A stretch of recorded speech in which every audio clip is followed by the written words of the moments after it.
ایک میری بہن کا انتقال ہوا ہے 2 دن ہو تو عید پرست تھی وہ، ان کی مغفرت کے لیے دعائیں کون کون سی دعائیں پڑھنا چاہیے؟ دیکھیے ایسی کوئی دعا فکس نہیں ہے کہ یہی دعا ہی کرنی چاہیے. آپ اللہ تعالیٰ سے دعا کریں کہ اللہ رب العالمین ان کی مغفرت کرے، اللہ رب العالمین ان کے گناہوں کو بخش دے، ان کی نیکیوں کو قبول فرمائے، انہیں قبر کے عذاب سے بچائے، اللہ رب العالمین انہیں جنت نصیب فرمائے، جنت میں انہیں اعلیٰ مقام دے.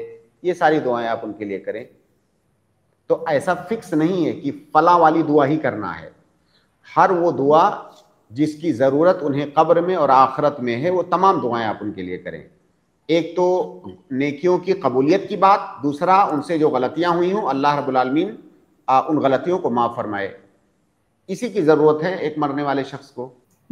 مطلب قرآن میں عربی جو دعائیں ہیں ان میں سے کوئی دعا ایسی خاص ہے کیا یہ جاننا؟ کوئی دعا نہ تو کہیں حدیث میں، نہ تو کوئی دعا خاص ہے، نہ تو قرآن میں کہیں کوئی دعا خاص ہے کہ یہی دعا میت کے لیے کرنا ہے، کہ انہی الفاظ میں ہی کرنا ہے.